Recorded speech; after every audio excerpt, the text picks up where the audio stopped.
Wildcats! Did you guess the mystery person? It's me, Mrs. Cone, and today I'm going to show you how to make a craft that I've been making for a very long time that is called a paper chomper. So in order to make this, all you need is a piece of paper, markers, and scissors. Alright, so to get started, you're going to take your piece of paper and you're going to fold it in half like a hamburger, and you want to go corner to corner. And then you're going to press it down and make a really good crease.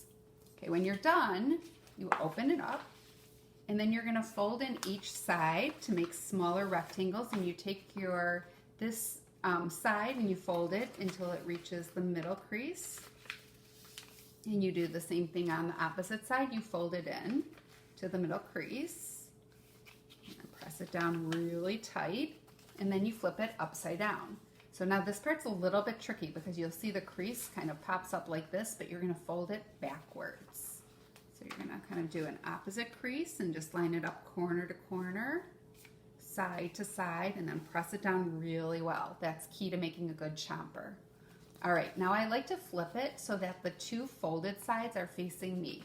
And then I open up this edge and I take this open side and I fold it in and make a triangle.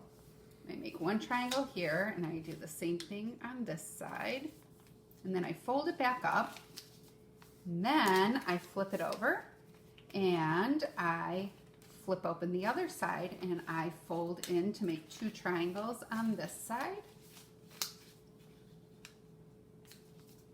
And then on my second side, I also take this rectangle and I fold it in to make more triangles.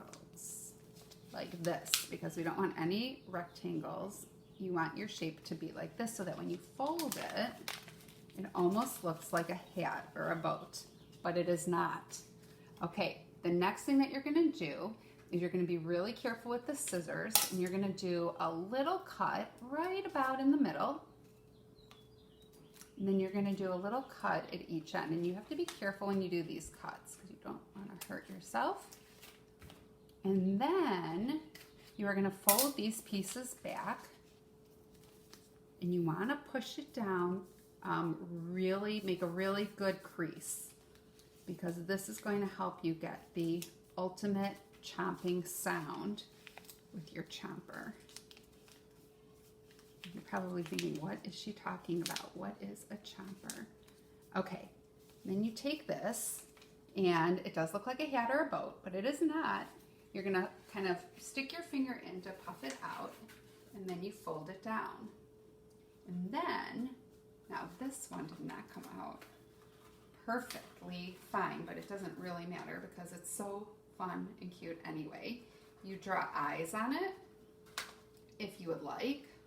I've been known to, you could take the folded part and color to make it lips. You could make a tongue in the inside. But what's cool about a chomper is that it makes a great chomping noise like this. And then there you have it, your chomper. Bye, Wildcats.